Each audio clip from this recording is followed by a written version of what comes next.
सर्वांना माहिती आहे, येत्या सोमवारी म्हणजे 12 मे 2025ला पौर्णिमा आहे. वैशाख पौर्णिमा आहे, खूप महत्त्वाची. आपण सगळी लक्ष्मी प्राप्तीसाठी भरपूर उपाय करतो, सेवा करतो, काय काय करतो. त्या पौर्णिमेला तुम्ही एक सेवा नक्की करा. रात्री 11 ते 1च्या दरम्यान ही सेवा तुम्ही नक्की करा. तुम्हाला खूप चांगला प्रभाव तुम्हाला भेटेल. तुम्हाला काय करायचं आहे, त्या दिवशी एक कमळाचं फुल आणा. सफेद आणलं तरी चालेल, लाल गुलाबी आणलं तरी चालेल, ते आणा. नाही भेटलं ते तर कमळगट्ट्याची 5 मणी जे आपल्याला असतात, अवेलेबल घरात असतात, ते घ्या तुम्ही. एका वाटीत ठेवा.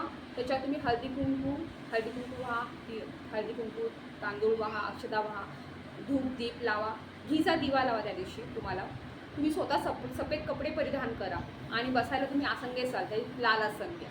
आणि तिथे बसून तुम्ही कमळगट्ट्याच्या माळेवरती, कमळगट्ट्याची माळ असेल तर ज्यांची कमळगट्ट्याची माळ, स्फटिकची माळ असेल स्फटिकची माळ, किंवा रुद्राक्षाची माळ जरी असेल तर रुद्राक्षाच्या माळेवर तुम्हाला श्रीम हा मंत्र जप करायचा आहे. आणि ही 11 माळी जप करायचा.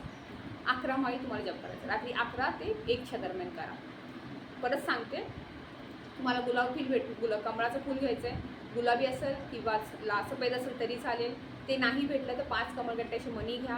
ते तुम्ही एखाद्या वाटीत ठेवा. त्याच्या हळदी कुंकू, धूप, अक्षता वाहा, तुपाचा दिवा लावा, शुद्ध गाईच्या दुधीचा दिवा लावा.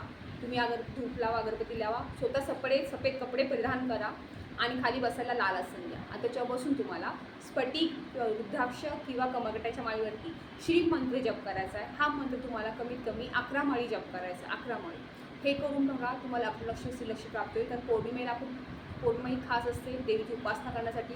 त्यामुळे सेवा करून बघा, तुम्हाला नक्की चांगले रिझल्ट भेटतील. श्री स्वामी समर्थ.